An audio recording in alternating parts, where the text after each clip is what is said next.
আজকে ছুটির দিন আর তারপরে সকালে কি চমৎকার বৃষ্টি। তো বৃষ্টি ভেজা সকালের গল্প নিয়ে আমি চলে এসেছি। আসসালামু আলাইকুম, সবাই কেমন আছেন? আলহামদুলিল্লাহ আমরা তো ভালো আছি। আশা রাখছি যে যেখান থেকে আমার ভিডিওটি দেখছেন সবাই ভালো আছেন, সুস্থ আছেন। তো আজকের ব্লগে আমি আপনাদের সঙ্গে শেয়ার করব বৃষ্টি ভেজা সকালে কি করলাম। তো চলে আসলাম কিচেনে বৃষ্টি দেখে খিচুড়ি রান্না করব।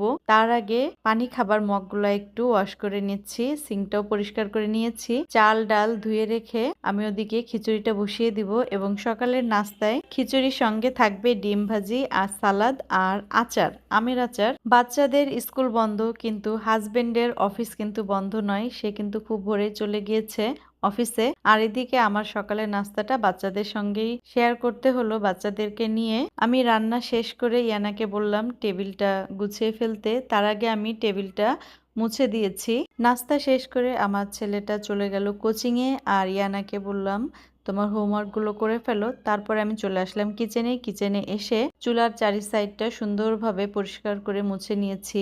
এই গ্লাস ক্লিনার না, কিন্তু এটা আমি Vim liquid, vinegar, baking soda, লেবুর রস দিয়ে একটা লিকুইড বানিয়েছি। এটা কিন্তু বেশ চমৎকার পরিষ্কার হয়, একদম তেল চিটচিটে ভাবগুলা থাকে না। একদিন একটু বেশি করে বানিয়ে রেখে দিয়েছি আর 1 মাস প্রায় চলে যায় এটা দিয়ে। আমার সাহায্যকারী মেয়েটা আজকে আসবে না, সকালে ফোন দিয়ে বলল। তো ঝটপট কাজে লেগে পড়লাম। আমার কাজ, আমার সংসার, আমাকে তো করতেই হবে, আমাদের তো আর ছুটি নাই। তারপরে কাপড় চোপড় গুলা ভাঁজ করব, সব তুলে নিয়েছি আর বিছানাটা গুছিয়ে নিব, বেডশিটটাও চেঞ্জ করব।